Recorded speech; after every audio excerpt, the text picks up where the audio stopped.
तो आप श्रवण कर रहे हैं, ये शिव जी की क्या है, स्तुतियां हैं। बहुत लंबी स्तुतियां चल रही है। कौन से वर्ष से चल रही है? हाँ, 33 से 68 लंबी स्तुति है।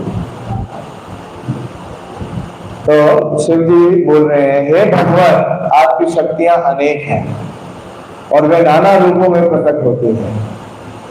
आप अपनी शक्तियों के इस दृश्य जगत की, आपने ऐसी शक्तियों से इस दृश्य जगत की उत्पत्ति की है, और यद्यपि आप इसका पालन इस प्रकार करते हैं मानो ये चिरस्थायी हो, किंतु अंत में आप इसका संहार कर देते हैं।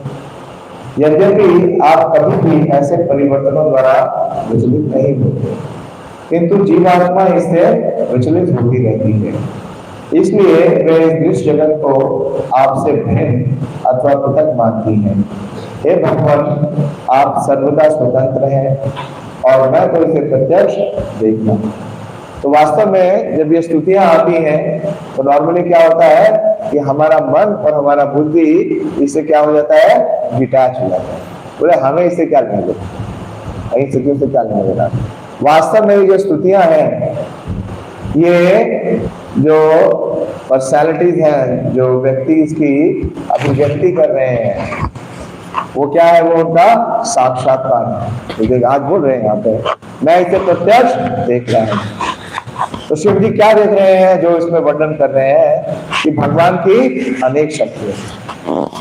ऐसे ही अभी कुछ दिन पहले गुरु पूर्णिमा थी, व्यास पूर्णिमा थी। तो व्यास देव जी ने क्या देखा, भगवान को देखा और भगवान के साथ सारी शक्तियों को भी देखा। विशेष रूप से कौन सी शक्तियां, 3 शक्तियां। इसी को कहते हैं साक्षात्कार। श्री प्रभुपाद हमेशा बोलते हैं कि भगवान कभी भी अकेले नहीं। भगवान का मतलब है उनके साथ उनका पूरा पैरम, उनके सारे संगी हैं। तो मैं इसलिए आपका ध्यान इस तरफ आकृष्ट कर रहा हूं कि हमारे पास तो साक्षात्कार है नहीं, ना ही हमारे पास ये दिव्य दृष्टि है कि हम देख सकें, लेकिन इन महाजना ये न गतासो पंथा, इनके दिए हुए मार्ग पे अगर हम चलेंगे तो हम भी देख सकेंगे। तो लंबा तात्पर्य दिया श्रील प्रभुपाद जी ने, कितने पेजों का है, लगभग 2 पेज का तात्पर्य है। ध्यान पूर्वक श्रवण करिए।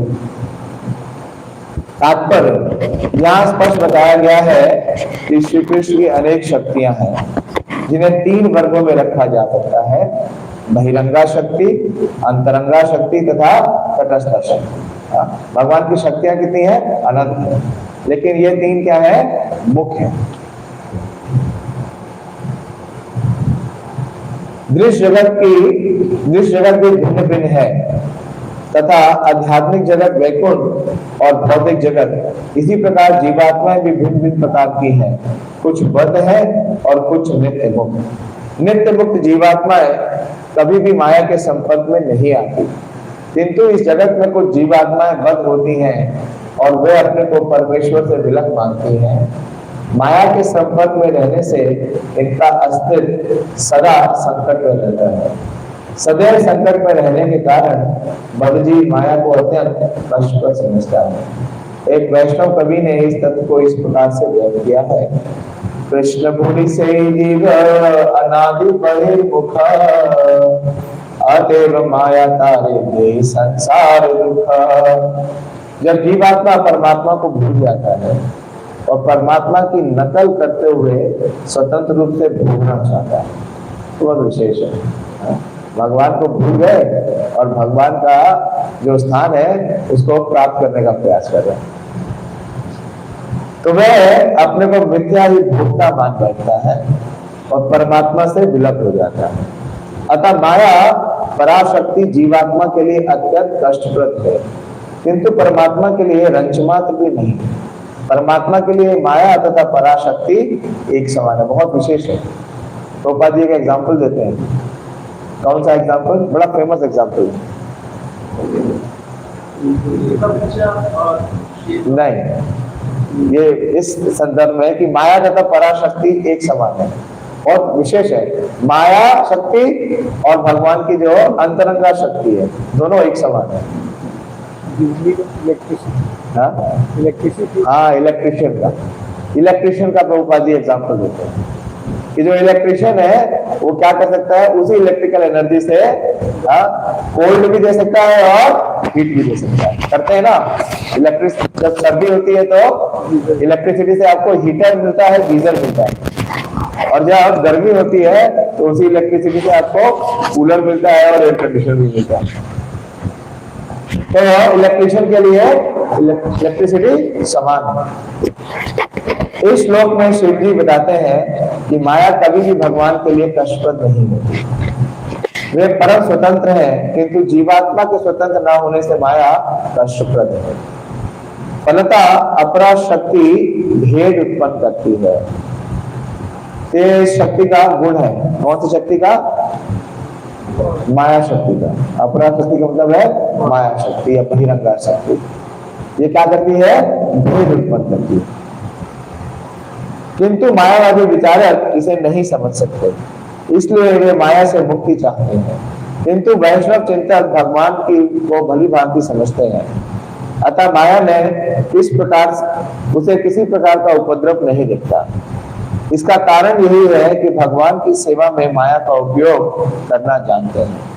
अपराध विभाग तथा प्रशासन विभाग भले ही नागरिकों की दृष्टि में पृथक पृथक प्रतीत हो, किंतु सरकार के लिए ये तो दोनों विभाग एक जैसे हैं। अपराध विभाग अपराधियों के लिए कष्टप्रद है, किंतु आज्ञाकारी नागरिकों के लिए नहीं। इस प्रकार ये माया भले ही बद्ध जीव के लिए कष्टप्रद हो, किंतु भगवान की सेवा में लगे हुए मुक्त जीवों से इसका कोई प्रयोजन नहीं रहता। पुरुषावतार महाविष्णु के माध्यम से भगवान ने इस समग्र जगत की उत्पत्ति की। केवल श्वास से ब्रह्मांडों की उत्पत्ति करके वे भगवान विष्णु के रूप में जिस जगत का पालन करते हैं, तब संकर्षण के रूप में वे उसका संहार करते हैं। सृष्टि पालन तथा संहार के बावजूद भगवान अप्रभावित निर्लिप्त बने रहते हैं। भगवान के ये कार्यकाल कुछ जीवों के लिए भले ही उद्विग्न करने वाले हैं, किंतु अत्यंत महान होने के कारण भगवान पर इसका कोई प्रभाव नहीं पड़ता। वेद बुद्धि द्वारा दृष्टिहीन हुए बिना शिव जी या कोई शुद्ध भक्त उसे स्पष्ट देख सकता है। भक्त के लिए भगवान परमात्मा है, और चूंकि वे परम शक्तिमान है, अतः उनकी शक्तियां भी दिव्य होती है। भक्त के लिए कुछ भी भौतिक नहीं होता, क्योंकि भौतिक जगत का अर्थ है भगवान को विस्मृत करना। ओम ज्ञान तिमिरन्धस्य ज्ञानांजना शलाकया चक्षुरुन्मीलितं येन तस्मै श्री गुरुवे नमः। श्री चैतन्य मनोभीष्टं स्थापितं येन भूतले स्वयं रूप तदा मह्यं ददाति स्वपदान्तिकम्। वंदेहम श्री गुरु श्रीयुतापदकमलं श्रीगुरून् वैष्णवांश्च श्रीरूपं साग्रजातं सहगण रघुनाथान्वितं तं सजीवं साद्वैतं सावधूतं परिजनसहितं कृष्ण चैतन्य देवं श्री राधा कृष्ण पादा सहगण ललिता श्री विशाखान्वितांश्च। हे कृष्णा करुणा सिंधु दीनबंधु जगतपते गोपेश गोपिका कांत राधा कांत नमोस्तुते। ताप्त कांचन गौरांगी राधे वृंदावनेश्वरी वृषभानुसुते देवी प्रणमामि हरिप्रिये। वाञ्छाकल्पतरुभ्यश्च कृपासिन्धुभ्यैव च पतितानां पावनेभ्यो वैष्णवेभ्यो नमो नमः। जय श्री कृष्ण चैतन्य प्रभु नित्यानंद श्री अद्वैत गदाधर शिवासादि गौर भक्तवृंद। हरे कृष्णा कृष्णा कृष्णा हरे हरे, हरे राम राम राम हरे हरे। नमो विष्णुपादाय कृष्ण प्रेष्ठाय भूतले श्रीमते भक्ति वेदांत स्वामिनिति नामिने। नमस्ते सारस्वते देवे गौरवाणी प्रचारिणे निर्विशेष शून्यवादी पाश्चात्य देशकारिणे। हरे कृष्णा। तो बहुत विस्तार से विवरण कर रहे हैं, और शिक्षा दे रहे हैं वास्तव में। शिव जी किसको शिक्षा दे रहे हैं? किनका प्रकरण? हाँ, प्रचेता। और ये प्रचेता कितने हैं? 10। महाराज प्रचिनी भरी के परिषद के 10 पुत्र। तो हमारे मंदिर में कई कई वर्ष पूर्व, लगभग 10 वर्ष पूर्व हो गया होगा, 10 से भी ज्यादा ही वर्ष हो गए, 10 वर्ष हो गए हैं, लगभग 10 वर्ष पूर्व, जब हम चौथा स्कंद पढ़ रहे थे। आज मैंने सवेरे जब मैसेज देखा तो उसमें ये वर्ष भी था, अभी गाड़ी में 10 मिनट पहले ही देखा। लेकिन लंबा है ये जो चौथा स्कंद है, इसको आप 4 शब्दों से पूरा अपनी स्मृति में रख सकते हैं। वो 4 शब्द क्या है, या 4 वर्ड्स? DDPP। DDPP। तो सबसे पहले किसका विवरण मिलता है आपको? दक्ष प्रजापति का। हाँ, वहां से शिक्षाएं मिलती हैं। और उनके आध्यात्मिक गुरु कौन थे? दक्ष प्रजापति को कौन शिक्षा दे रहे थे? ब्रह्मा जी। हाँ, तो देखिए बहुत ही विशेष अध्याय है ये, क्योंकि इस अध्याय में जो शिष्य है वो भी बहुत विशेष है और उनके शिक्षक भी। तो पहली जो कॉम्बिनेशन है वो क्या है? दक्ष प्रजापति की। और ब्रह्मा जी की बात उन्होंने स्वीकार की? नहीं स्वीकार, अवहेलना की। दूसरे कौन है? ध्रुव महाराज। और उनके आध्यात्मिक गुरु कौन है? नारद मुनि। नारद मुनि की शिक्षा ध्रुव महाराज ने स्वीकार की। 6 महीने में उन्हें भगवत साक्षात्कार हुई। और उसके बाद पी, पहले 2 डी क्या हो गए? दक्षा और ध्रुवा। और फिर उसके बाद पी से पृथु महाराज। पृथु महाराज को शिक्षा किसने दी? चारों कुमारों ने। हाँ, चारों कुमारों से उनका बहुत विशेष वार्ता है, जिसे आपने श्रवण किया या उसके ऊपर आपने प्रवचन किया। और अभी जो प्रचेता थे, जो पृथु महाराज के वंश में आने वाले जो प्रचेता थे, उनको कौन शिक्षा दे रहा है? शिव जी स्वयं दे रहे हैं। स्वयंभू, नारदा, शंभु, कुमारो, ये चारों महाजन इसी स्कंद में है जो शिक्षा दे रहे हैं। तो बहुत विशेष शिक्षा है। और इस फिलॉसफी पे मैं चर्चा नहीं करूंगा, क्योंकि अगर इस पे चर्चा करूंगा तो पूरा समय बीत जाएगा। तो भगवान की 3 शक्तियां हैं, और भगवान ने इसे कहते हैं भगवान के ऐश्वर्य ज्ञान को जानना। भगवत गीता के 3 विभाग हैं, जैसे कि हमारे आचार्य बताते हैं कि पहले जो 6 अध्याय हैं उसमें भगवान किसके ऊपर ज्यादा फोकस करते हैं, प्रेरित करते हैं? हाँ, निष्काम कर्म योग पे। निष्काम कर्म योग, हाँ, उसका एक वर्ष अगर बोले तो क्या है? कर्मण्येवाधिकारस्ते। निष्काम कर्म योग करने की संस्कृति का। लेकिन 7 से लेकर के जो 12वां अध्याय है उसे हम क्या बोलते हैं? कौन सा योग है? भक्ति योग। और भक्ति योग का जो 7वां अध्याय है, जो 8वां अध्याय है, जो 9वां अध्याय है, 9वां अध्याय भी आधे से ज्यादा, और 10वां अध्याय है, उसमें भगवान के कौन से ज्ञान की चर्चा हो रही है? भगवान के ऐश्वर्य ज्ञान की। ऐश्वर्य ज्ञान की, कि जब तक भगवान के ऐश्वर्य ज्ञान से परिचित नहीं होंगे तब तक भगवान को हम परम सत्य के रूप में स्वीकार नहीं कर सकते। हाँ, तो ऐश्वर्य ज्ञान होना बहुत जरूरी है। इसलिए भक्ति योग के इस 6 अध्यायों में भगवान ने सत्य, और 11वें अध्याय में भी कौन सा ज्ञान दिखता है? भगवान का संपूर्ण विश्व रूप दिखता है, ऐश्वर्य दिखता है। तो भक्ति में ऐश्वर्य का समावेश होना जरूरी है, क्योंकि जब तक हम भगवान को परम नहीं मानेंगे तब तक हम उनकी सत्ता स्वीकार नहीं करेंगे। और फिर जब हम ऐश्वर्य ज्ञान जानेंगे तो स्वतः ही हम क्या जान सकेंगे? माधुर्य ज्ञान।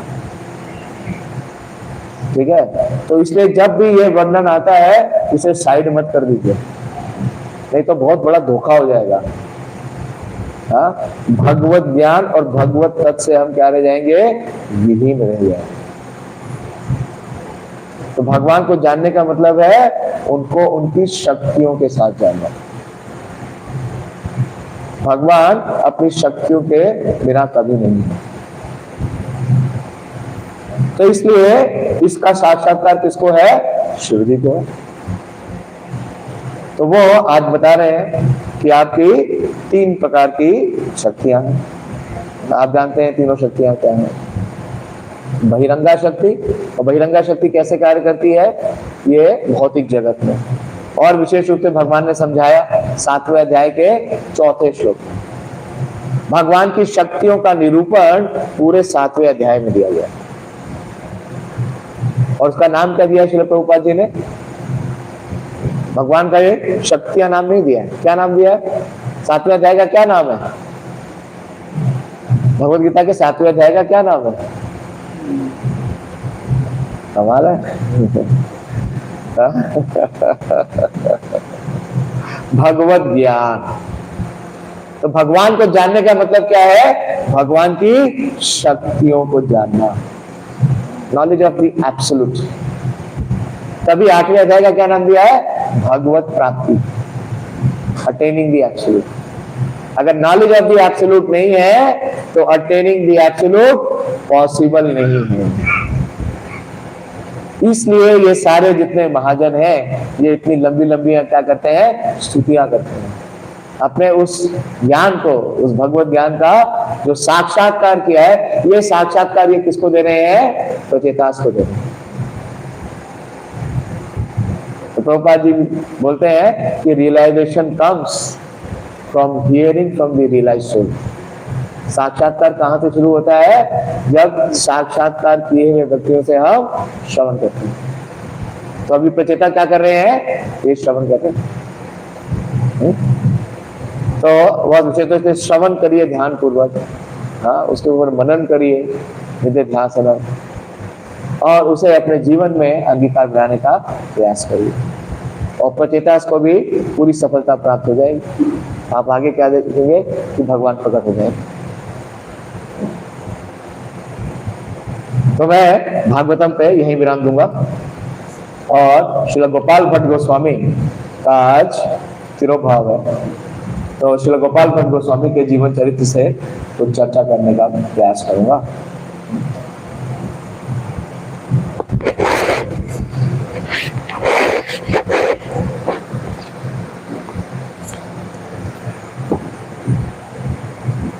गौरांगेरा संगी गणे नित्य सिद्ध गौरी मांगे से जाए ब्रजेंद्र सुत पास। तो श्रील गोपाल भट्ट गोस्वामी वृंदावन के जो प्रसिद्ध षड गोस्वामी हैं उनमें से एक है। वंदे रूप सनातनो रघुयुगो श्री जीवा गोपाल को। तो वंदे रूप, मैं नतमस्तक होता हूँ, प्रणाम करता हूँ कि जगन्नाथ बलदेव सुभद्रा जी की जय, श्री श्रीनाथ सिंह भगवान की जय, श्री साई गौर सुंदर की जय, श्री षड गोस्वामी वृंद की जय, श्री गुरु परंपरा की जय, श्री प्रभुपाद की जय। तो श्रील रूप गोस्वामी, श्रील सनातन गोस्वामी और रघु युगो, दो रघुनाथ हैं, रघुनाथ दास गोस्वामी और रघुनाथ भट्ट गोस्वामी, श्री जीव गोस्वामी और गोपाल को। ये गोपाल कौन है? श्रील गोपाल भट्ट गोस्वामी। तो वास्तव में श्रील गोपाल भट्ट गोस्वामी का परिचय हमें कवि कर्णापुर द्वारा लिखित एक ग्रंथ है, बड़ा ही छोटा सा ग्रंथ है, देख रहे हैं, छोटा मिनी पॉकेट साइज।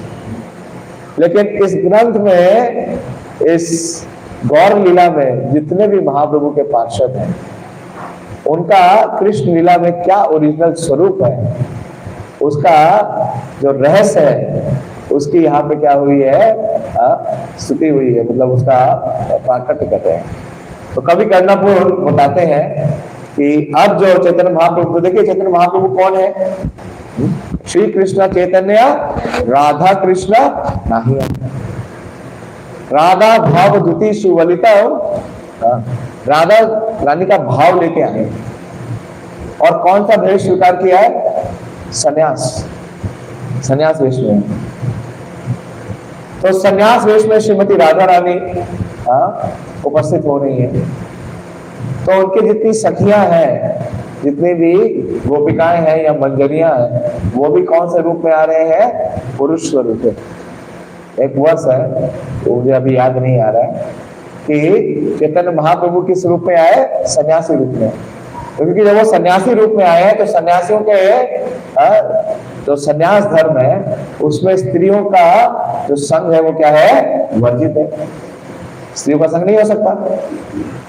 तो जितनी उनकी सखियां हैं वो कौन से रूप में आए हैं? वो पुरुष रूप में आए। इसलिए श्रील गोपाल भट्ट गोस्वामी का जो स्वरूप है, श्री कवि कर्णापुर लिखते हैं गौर गोनादेश दीपिका में कि अनंग मंजरी आसीत सद्य गोपाल भट्ट कह, भट्ट गोस्वामी के चिताभू श्री गुण मंजरी।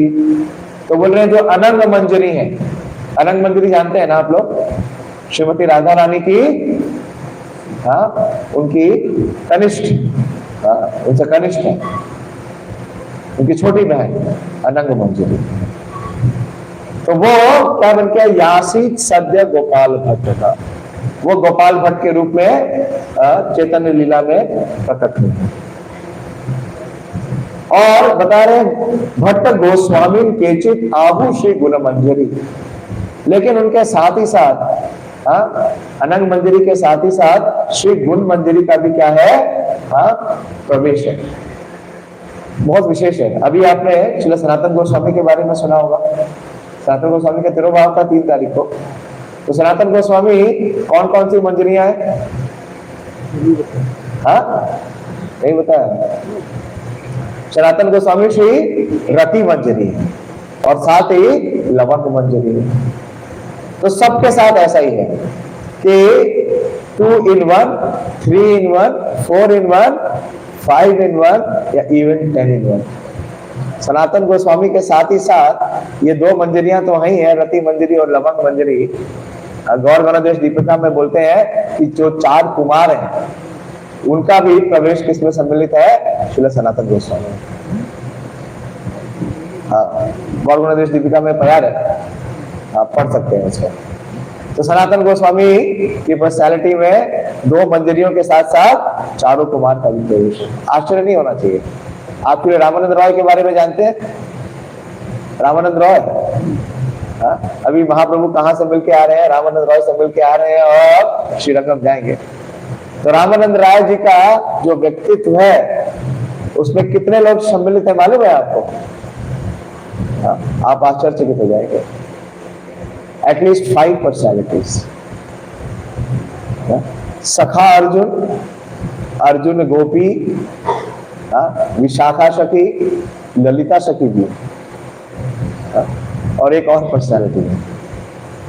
तो यह है चैतन्य महाप्रभु के पार्षदों की क्या है? ये बड़ी विशेषता है।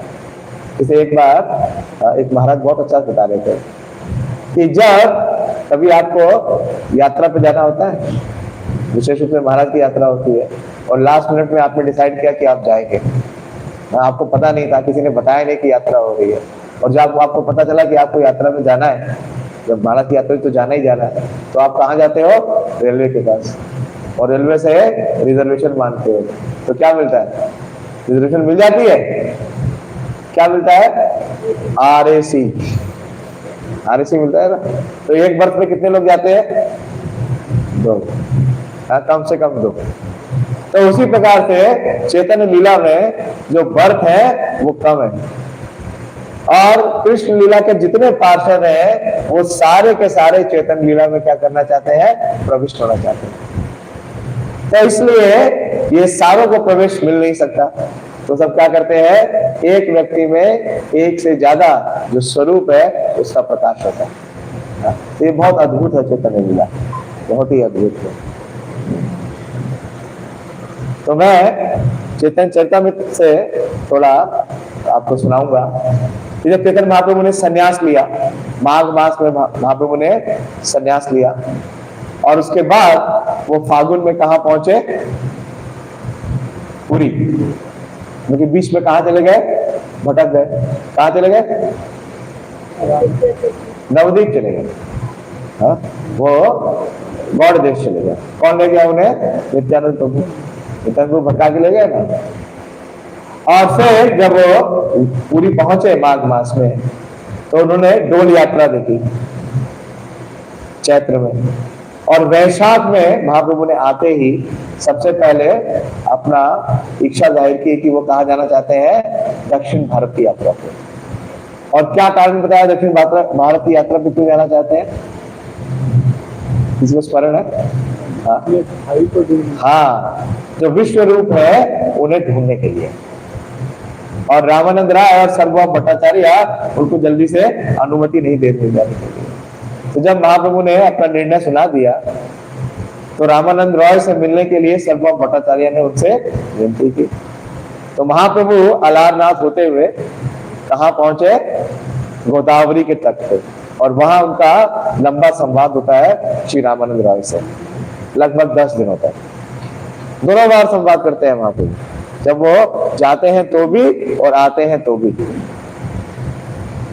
और आगे जब वो प्रस्थान करते हैं, तो आगे प्रस्थान करते हुए गोदावरी के तट से कहां पहुंच गए? अब कावेरी के तट पे। लंबा सफर है। महाप्रभु ने कब यात्रा शुरू की? 1510। तब वैशाख में। और 1511 में चातुर्मास के समय वो पहुंच गए गोदावरी के तट पे। तो लगभग 1 वर्ष लग गया।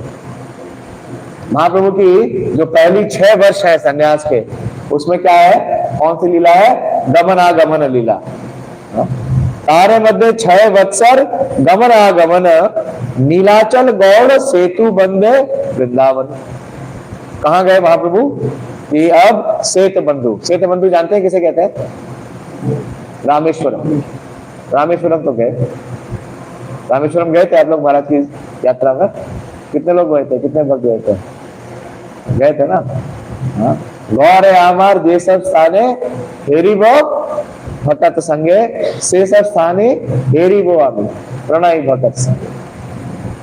तो जहां जहां जिन जिन स्थानों पे महाप्रभु गए, वो स्थान सब क्या हो गए? तीर्थ हो गए। तो अब महाप्रभु आ गए गोदावरी के तट पे। और गोदावरी के तट पे आके महाप्रभु क्या करते हैं? महाप्रभु सबसे पहले स्नान करते हैं। जानते हैं ना?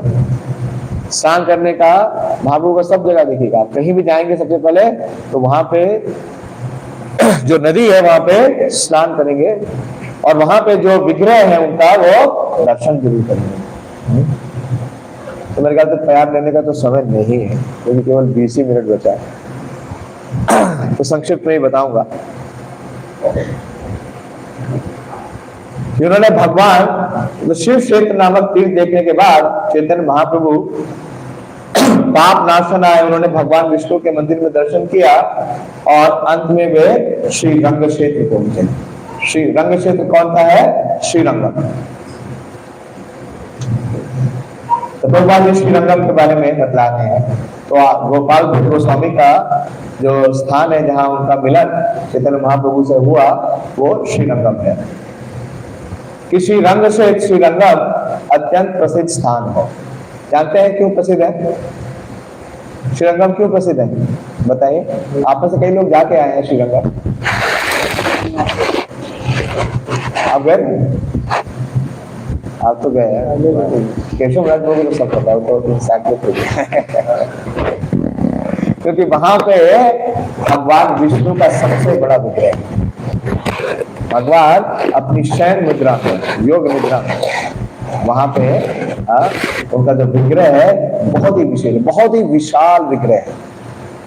एक बार में तो आप उस विग्रह का पूरा दर्शन भी नहीं कर सकते, इतना बड़ा विग्रह है। और अभी तक का सबसे बड़ा जो टेम्पल है इंडिया में, वो रंगनाथ जी का ही टेम्पल। जब हमारा मायापुर का मंदिर शुरू हो जाएगा तो शायद वो उससे बड़ा हो जाएगा।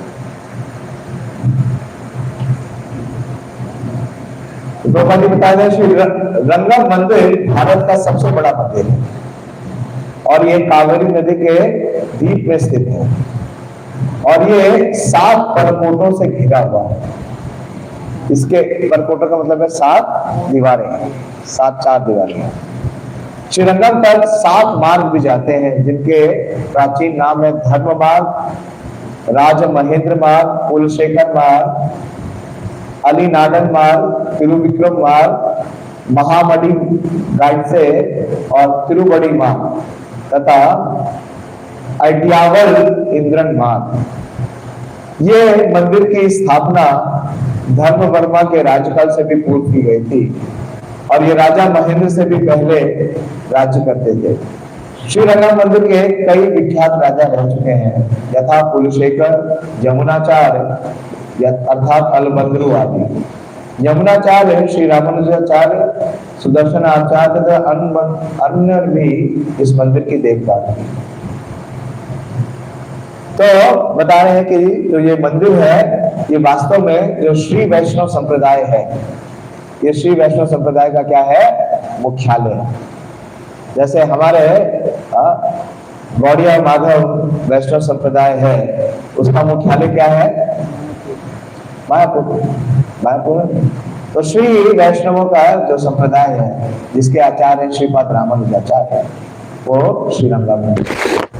और जब महाप्रभु पहुंचे उस मंदिर में, जब उन्होंने भगवान रंगनाथ का दर्शन किया, तो बहुत ही सुंदर रंगनाथ जी का विग्रह है, बड़ी सुंदर स्तुति है। एक केवल उसमें से प्यार बोलूंगा। तो जब रंगनाथ जी का दर्शन प्राप्त किया चैतन्य महाप्रभु ने, तो उनके उस सुंदर रूप को देखा। आनंद रूपे निज बोध रूपे, ब्रह्मा स्वरूपे श्रुति मूर्ति रूपे, शशांक रूपे रमणीय रूपे, श्रीरंग रूपे रमता मनो में, श्रीरंग रूपे रमता मनो में। बहुत ही सुंदर स्तुति। तो जब श्रीरंगम में उन्होंने रंगनाथ जी का दर्शन किया, उनके सुंदर रूप को देखा, तो चैतन्य महाप्रभु भाव विभोर हो गए। वो नृत्य करने लगे, और कीर्तन करने लगे। और उनका नृत्य इतना विशेष था कि उस श्रीरंगम मंदिर के जो मुख्य पुजारी थे, उनका नाम क्या था, श्री वेंकट भट्ट। वो भगवान की आरती कर रहे थे। लेकिन क्या हुआ कि क्या देश हो गया कि जिनकी वो आरती कर रहे थे, वो उनके समक्ष नृत्य कर रहे थे, तो उनसे आरती नहीं हुई। फिर वो चैतन्य महाप्रभु को ही देखने लगे और उनके प्रति इतने आकर्षित हो गए कि जैसे ही आरती समाप्त हुई और चैतन्य महाप्रभु अपने बाहरी चेतना में आए, तो ये वेंकट भट्ट उनके पास जाते हैं और उनसे एक निवेदन करते हैं और बोलते हैं कि आप कृपा करके भिक्षाटन के लिए मेरे घर पे पधारिए। इमीडिएटली इतना चैतन्य महाप्रभु के प्रति आकर्षित हो गए और अपने घर लेके आते हैं चैतन्य महाप्रभु। और जो वेंकट भट्ट है, उनका परिवार भी बहुत विशेष है। जैसे मैंने बताया, वो क्या है, वो साधारण भक्त नहीं है।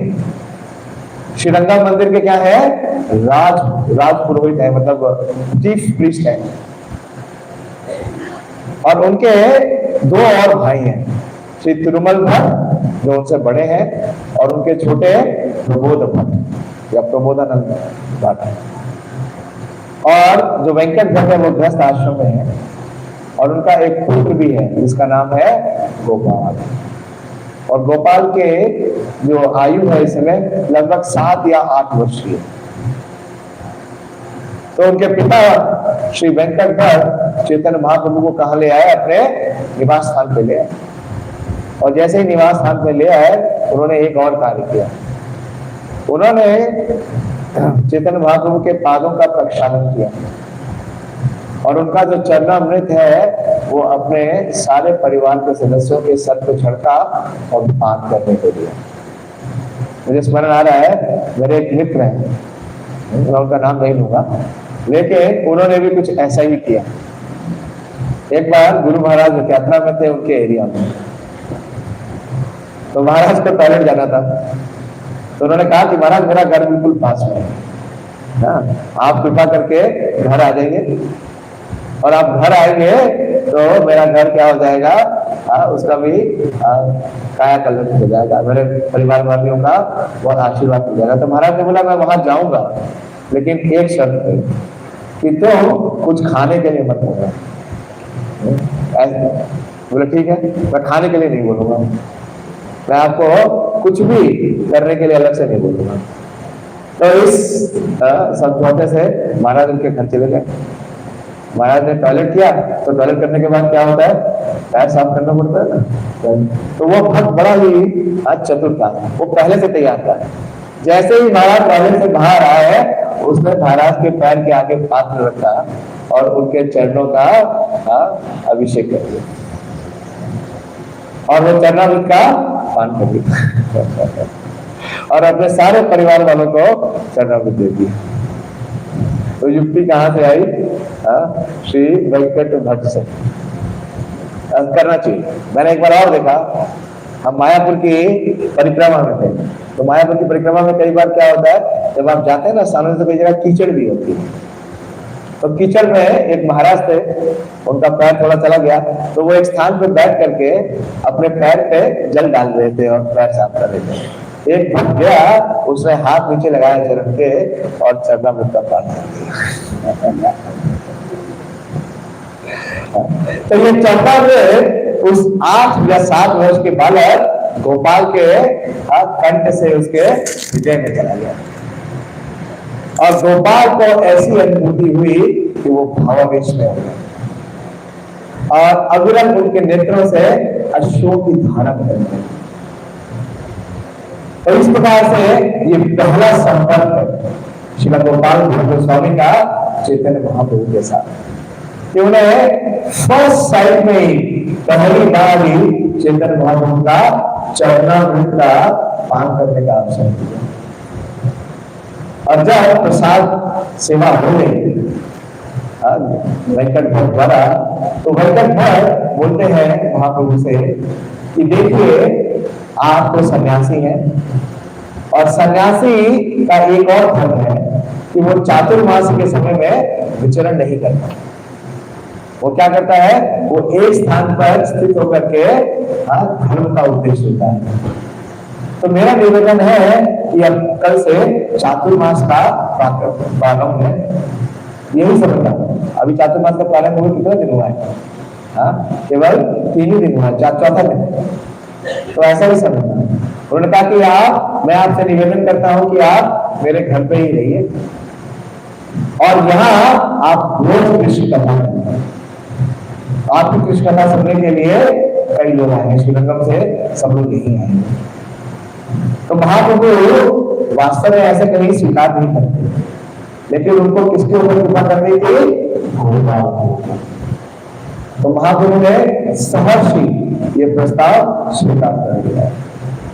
तो देखिए 4 माह तक बालक गोपाल को महाप्रभु का ना सिर्फ संग या सानिध्य प्राप्त हुआ, उनकी सेवा करने का सारा अवसर प्राप्त हुआ।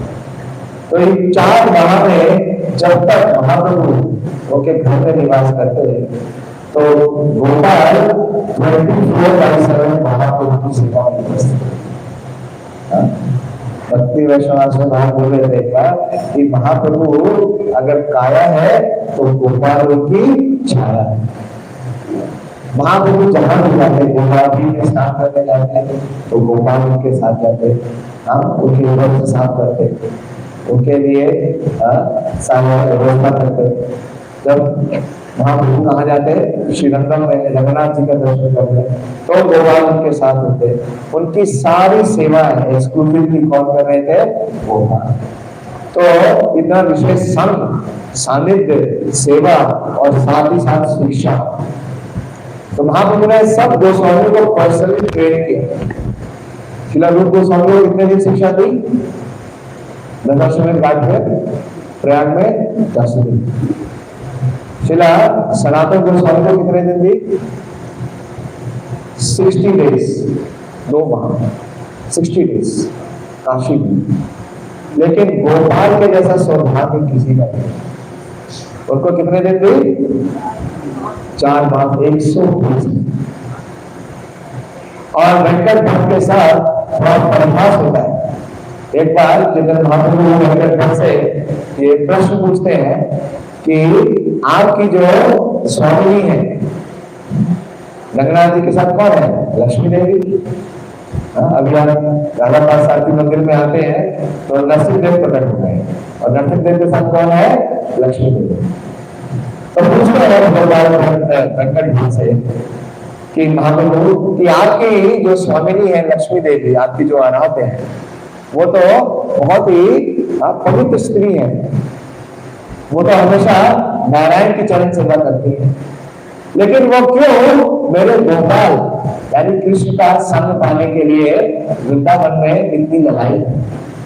तो इस प्रकार से परिभाष होता है और इसमें कई तत्व हैं, बहुत गहरे तत्व है, सिद्धांत है, जिसका निरूपण स्वयं चैतन्य महाप्रभु करते हैं।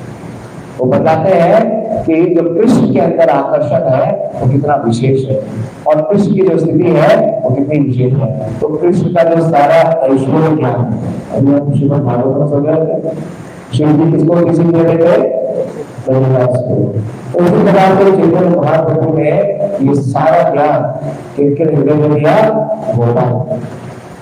तो इस प्रकार से और 4 माह तक जब साथ रहे तो गोपाल की बड़ी आसक्ति हुई। गोपाल को एक ये बहुत विशेष वेदना थी कि उन्होंने चैतन्य महाप्रभु का जो नवनीत लीला है उसका दर्शन नहीं किया, क्योंकि महाप्रभु ने क्या ले लिया? संन्यास। तो जो कीर्तन विलास किया महाप्रभु ने उसमें वो प्रवेश नहीं पा सके और वो बहुत रोते थे। और महाप्रभु का जो नवदीप लीला है उसका श्रवण वो पता कैसे कर देते? महाप्रभु के जो अनुचर थे उनके साथ, जानते हैं कौन थे महाप्रभु के अनुचर? हाँ, काला कृष्णदास। तो महाप्रभु से लगातार श्रवण करते थे और जब महाप्रभु विश्राम करते थे तो श्रवण बंद नहीं करते थे। वो किससे श्रवण करते थे? काला कृष्णदास है महाप्रभु की नवदीप लीला। और नवदीप लीला में प्रवेश करने के लिए उन्हें अवसर नहीं मिला तो कर्तव्य कर रहे थे। तो महाप्रभु को अंतर्यामी है, महाप्रभु ने एक दिन वो लीला खत्म कर उस लीला में प्रवेश दिला दिया। और उस लीला में जैसे ही प्रवेश पाते हैं तो गोपाल श्रीरंगम से कहां पहुंच गए? नवदीप। और देखते हैं कि महाप्रभु अपने सारे पार्षदों के साथ संकीर्तन कर रहे हैं और नित्यानंद प्रभु उन्हें गोद में उठा दिया। सारे महाप्रभु के पार्षदों का उन्हें प्रेम प्राप्त हुआ। और जब वो भक्ति साथी कमरे में देखते हैं तो सन्यासी रूप में चित्र। तो इस प्रकार से गोपाल को प्रशिक्षित किया पुरुष, इसीलिए 4 महीने वहां रुके।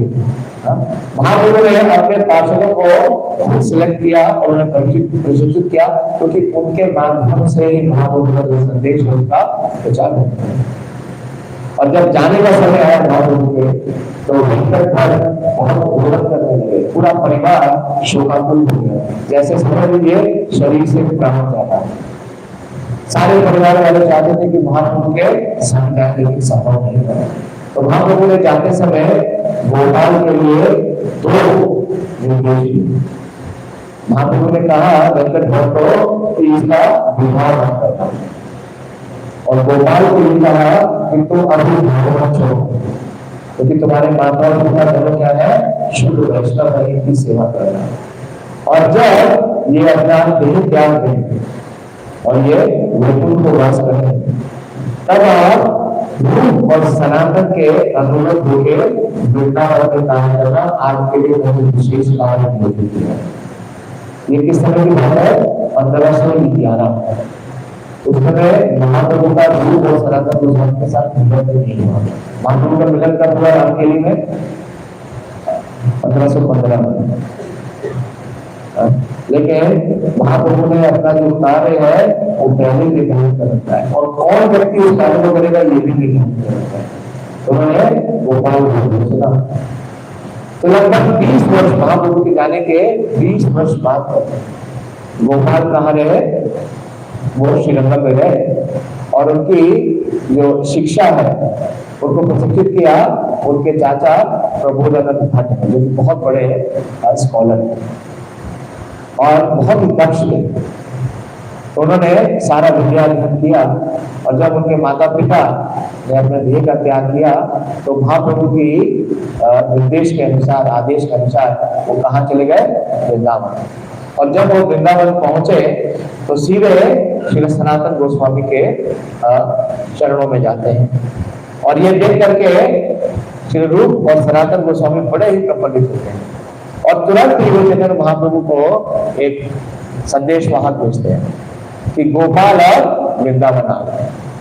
और महाप्रभु को जब ये संदेश मिलता है कि गोपाल और वृंदावन आ गए हैं तो महाप्रभु बड़े प्रफुल्लित होते हैं और उस संदेश वाहक के साथ 4 वस्तुएं भेजते हैं, बहुत ही विशेष 4 वस्तुएं। वो 4 वस्तु क्या है? श्री डोर कॉपी, बहिर्वस्त्र और आसन। तो जैसे हमारे आचार्य बताते हैं कि श्री डोर और कॉपी क्या होता है? कॉपी को बांधने के लिए डोर होती है ना, तो डोर और कॉपी कौन धारण करता है? सन्यासी। तो महाप्रभु ने गोपाल को क्या दे दिया? सन्यास दे दिया। और ना सिर्फ सन्यास दिया, उसे आसन भी प्रदान किया। तो अभी भी आप अगर राधा रमन जी मंदिर में जाएंगे तो राधा रमन जी मंदिर में राधा रमन जी के बिल्कुल बगल में एक आपको आसन दिखेगा और ये आसन वही आसन है जो चैतन्य महाप्रभु ने गोपाल भट्ट गोस्वामी को दिया।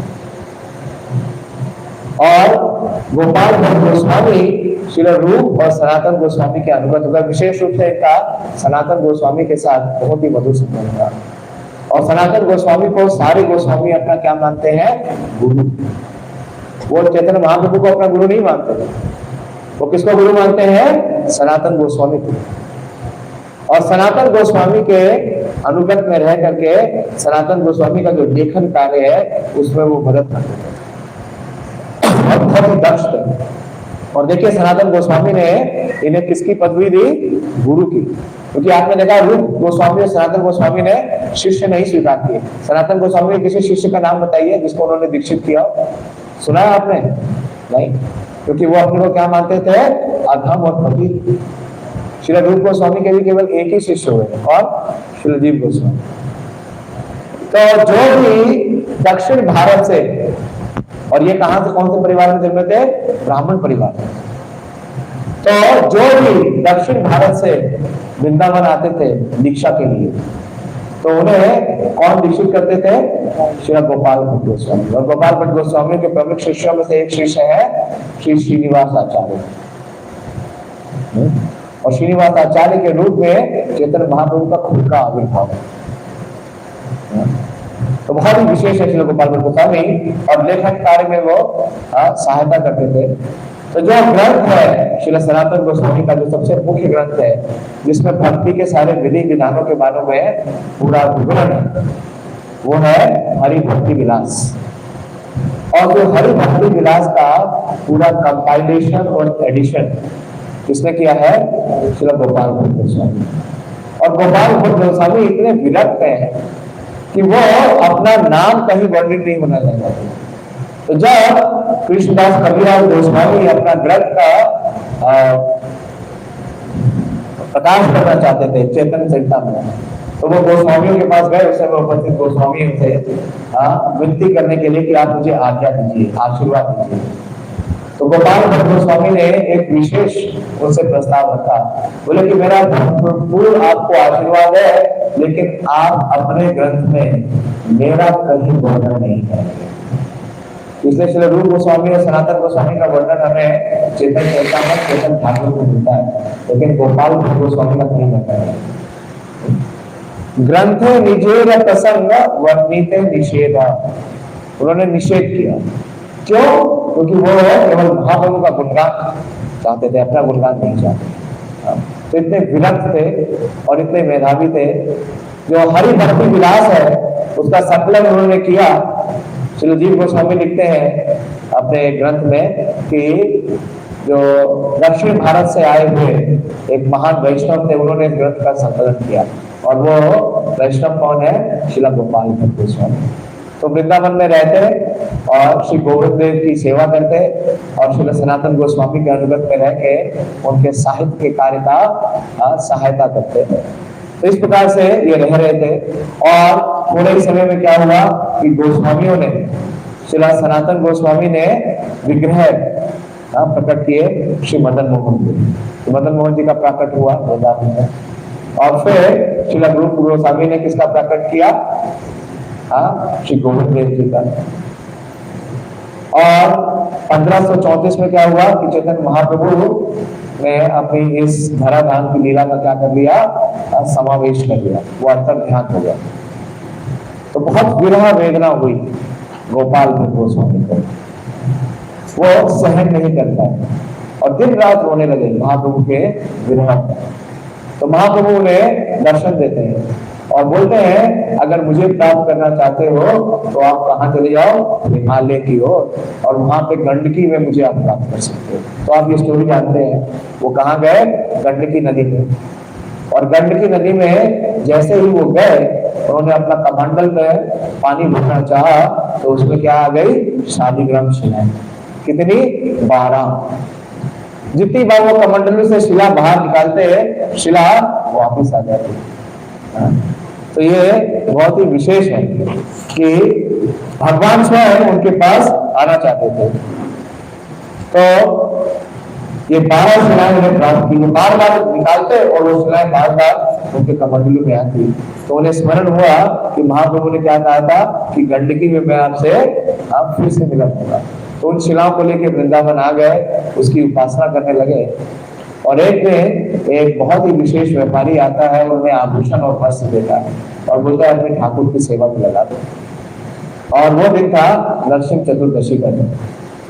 तो नरसिंह चतुर्दशी के दिन श्री गोपाल भट्ट गोस्वामी ये क्रंदन करने लगे कि मेरे अंदर तो भक्ति का कोई भाव ही नहीं है और मैं आपकी सेवा भी सही से नहीं करता हूँ, क्योंकि जो भक्ति का भाव है, भक्ति की जो सेवा है, उसका सिद्धांत श्री रूप गोस्वामी और सनातन गोस्वामी से स्थापित करते हैं। और उनके प्रेम में आप विग्रह के रूप में मदन मोहन और गोविंद देव जी के रूप में प्रकट हुए हैं। और मेरी भक्ति कैसी है? जैसी शालिग्राम शिला, कोई रूप नहीं है, कोई आकार नहीं है।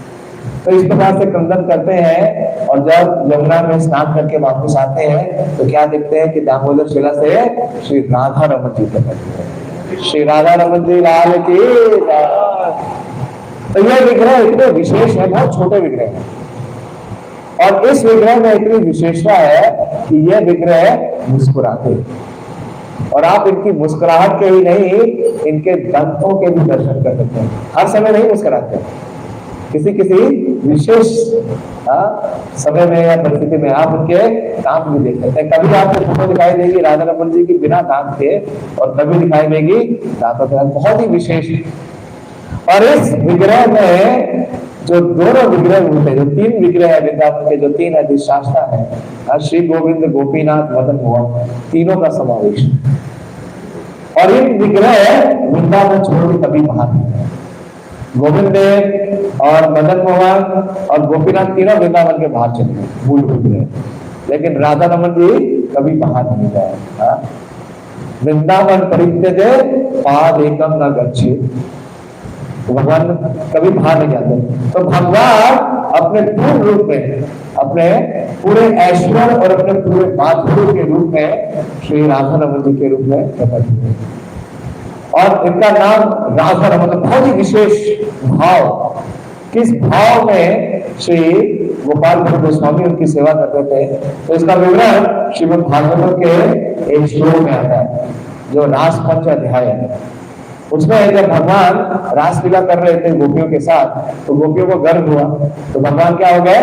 अंतर ध्यान हो गए, और केवल एक ही गोपिका के साथ थे, वो थी श्रीमती राधा रानी। लेकिन कुछ समय श्रीमती राधा रानी के साथ रहने के बाद वो श्रीमती राधा रानी को भी अंतर ध्यान हो गए। तो श्रीमती राधा रानी क्या करती हैं? उन्हें ढूंढने का प्रयास करती हैं। कहाँ से? श्रृंगार वट से ढूंढते हैं, और ढूंढते ढूंढते कहाँ आ गई? जिस स्थान पे श्री राधा रमन प्रकट हुए। तो बहुत सुंदर श्लोक है। यह है 10वां स्कंद, 30वां अध्याय और 39वां श्लोक। हे नाथ रमन कृष्ण वासी क्वासी महाभुज दास्यस्ते कृपनाया में सखे दर्शया सानिधे। तो बुखार नहीं, श्रीमती राधा रानी क्या बोल रही है? हे नाथ, कृष्ण को नाथ कह रहे हैं, और क्या है? रमन प्रेष्ठा। प्रेष्ठा का मतलब है जो बिल्कुल प्रिय है। तुलसी कृष्णा प्रेयसी। तो रमन प्रेष्ठा जो श्रीमती राधा रानी का रमन कराते हैं, जो सबसे प्रिय है। आप कहाँ है? क्वासी काशी। आप कहाँ है? आप कहाँ है? वहां बोलो। दास मैं आपकी दासी, हाँ, आपके बिना कृपण अवस्था में हूँ। और आप क्या दीजिए? सके दर्शे सानिध्य, आप दर्शन दीजिए और अपना सानिध्य दीजिए। तो ये वही स्थान है जहाँ पे श्रीमती राधा रानी कृष्ण को ढूंढ रही थी, और वहीं पे दामोदर शिला से श्री राधा रमन जी प्रकट हो गए। इसलिए श्री रूप गोस्वामी ने उस जगह का नाम क्या रखा? श्री राधा रमन। बहुत विशेष है, और उनकी जो विशेष उपासना की पद्धति है बहुत विशेष है। राधा रमन जी की उपासना, उनको बाल अवस्था में उपासना की जाती है, जैसे यशोदा माई उनकी सेवा करती है। इसलिए आप अभी जाएंगे राधा रमन जी मंदिर में, तो जब भी उनको भूख लगता है तो आप पीछे देखेंगे कि हम लोग वहां गाते हैं। देखा आपने? वहां पर वाद्य भी बजता है, नृत्य भी होता है, गीत भी होता है और वाद्य भी होता है। और राधा रमन जी क्योंकि बाल अवस्था में है, उनको भोग वाटर में भी लगाया जाता है। उनका अपना डाइनिंग हॉल है, तो राधा रमन जी कहाँ जाते हैं? डाइनिंग हॉल में जाते हैं। और उनका कितना समय लगेगा ये भी राधा रमन जी का दर्शन आता होना संभव नहीं है। देखा है आपने? एक लाल बल्ब और एक हरा बल्ब होता है। तो राधा रमन जी का बहुत ही विशेष सेवा पद्धति। प्रभुपाद जी ने कहा अपने शिष्यों को, जब कृष्ण बलराम मंदिर स्थापित किया, कि जो वर्शिप का स्टैंडर्ड है वो राधा रमन जी का कृष्ण, आप वहां जाओ और वहां से सीख आओ। तो इस प्रकार से कई वर्षों तक ब्रज में वास किया श्री गोपाल गोस्वामी ने। उन्होंने राधा रमन जी को प्रसन्न किया, उनकी उपासना की, और भक्ति के जितने भी विधि विधान, विशेष रूप से जितने संस्कार हैं उसके ऊपर उन्होंने ग्रंथ दिया। उनका जो विशेष ग्रंथ है उसका नाम है षट्प्रिय दीपिका। इस ग्रंथ का नाम है षट्प्रिय सार दीपिका। इसमें सारे जितने संस्कार हैं उनका बहुत वर्णन है, और जितने भी विधि विधान है भक्ति के उसका विवरण हरि भक्ति विलास में है। और हरि भक्ति विलास का जितना भी कंटेंट है उसको प्रोवाइड किसने किया? श्री गोपाल गोस्वामी। और इतना प्रेम है इनका कि इनके प्रेम में शालिग्राम शिला से श्री राधा रमन जी प्रकट हो गए। प्राण धन श्री राधा रमन जी लाल, जय जय जय श्री हट गोपाल। गोपाल गोस्वामी तिरुभाव की महामहोत्सव की आज के दिन हम यही प्रार्थना करें कि जिस प्रकार से इनका प्रेम और रति इनके गुरु श्री सनातन गोस्वामी और चैतन्य महाप्रभु राधा रमन जी का, उसका एक बूंद भी हमारे जीवन में आए तो हमारा जीवन सफल हो जाए। गोपाल गोस्वामी तिरुभाव महामहोत्सव की श्री चैतन्य चरितामृत की जाए, उपस्थित सभी भक्तों को की जाए। हरे कृष्ण।